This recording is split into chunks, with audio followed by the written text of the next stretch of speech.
Hello and welcome to this session. I'm Kevin Otieno.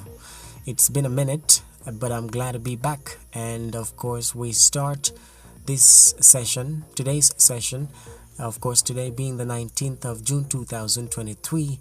We start with this story from Muranga, where a three-story building that was under construction collapsed on Monday evening near Sagana Stage in Muranga County.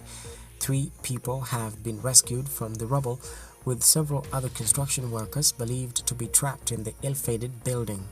The 3 who were rescued have since been rushed to Muranga Level 5 Hospital, and we get reliable information that the search and rescue mission is ongoing, and you will be updated as necessary. Now we move on to a Moses Kuria related story, where Deputy President Rigathi Gachagua has defended remarks made against a section of the media by Trade Cabinet Secretary Moses Kuria.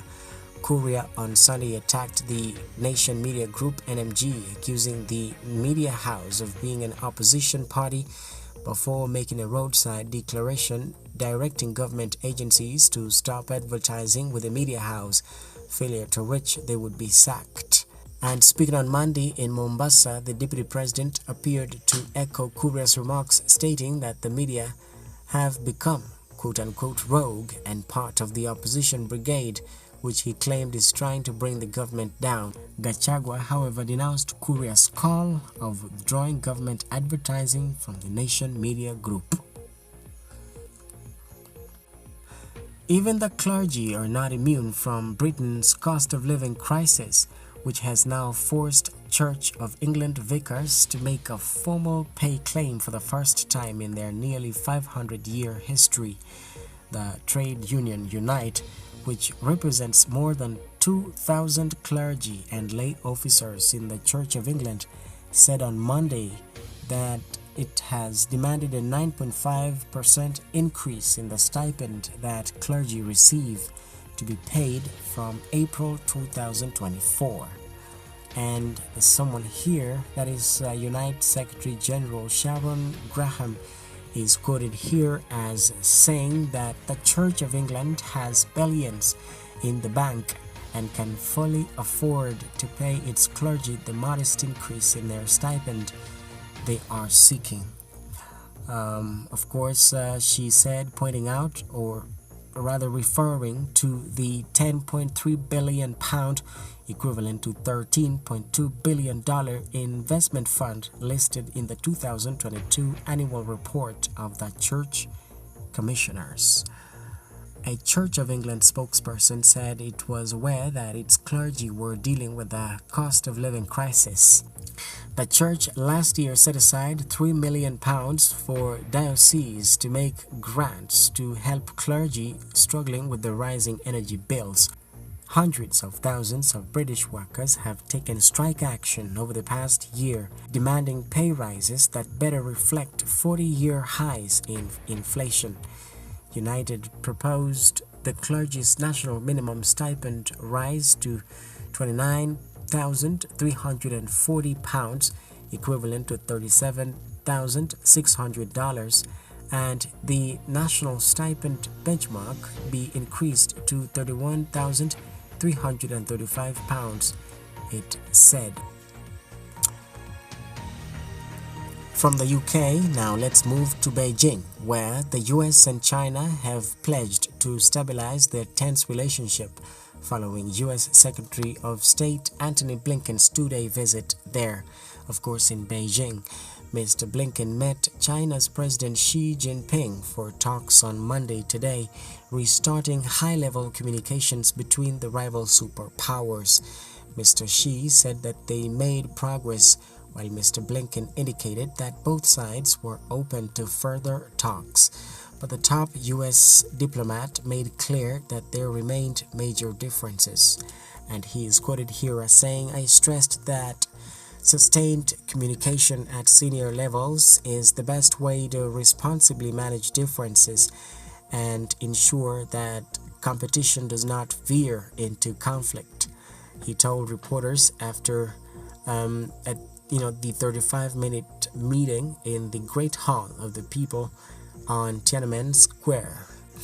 But Mr. Blinken, who is 61 years old, said he was clear-eyed about China, and there were many issues on which we profoundly, even vehemently disagree. He's quoted as saying, "Relations between Beijing and Washington have plummeted in the wake of a Trump-era trade war. Beijing's assertive claims over Taiwan and the shooting down of an alleged Chinese spy balloon over the U.S. earlier this year. Mr. Blinken's visit is the first by a top U.S. diplomat in almost 5 years. Although there were no clear breakthroughs, Mr. Xi suggested relations could be moving in a positive direction." And he is quoted here as saying that the two sides have also made progress and reached agreement on some specific issues. He said in a transcript of his remark released by the U.S. State Department. This is very good. He is quoted as saying, "The meeting with Mr. Xi was not originally on Blinken's schedule and was announced just an hour before it took place." How do we know? That's a high-profile meeting. It wasn't just an off-the-mark or a last-minute sort of encounter. You gotta be, that's posturing, I believe, diplomatic posturing. Enough of the Americans and the Chinese. Let's move on to the Israelis and the Palestinians.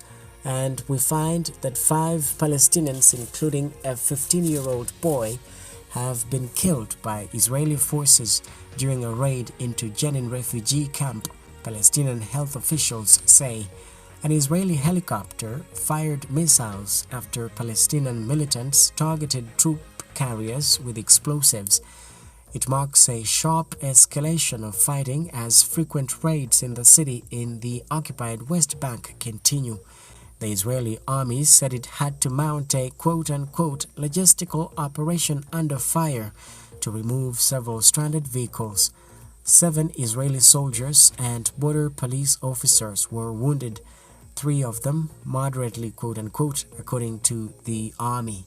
The Palestinian Authority described the raid as quote-unquote Israeli aggression on Jenin, which is a serious, dangerous escalation and must stop immediately, end of quote.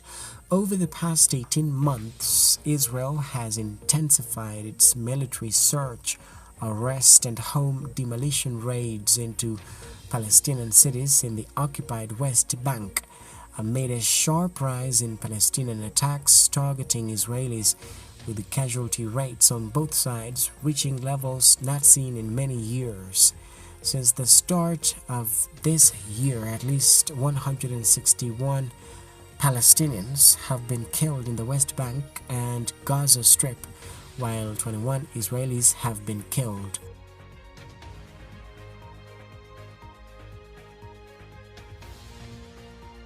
And that's the end of this session. Thank you for listening and sharing with your friends.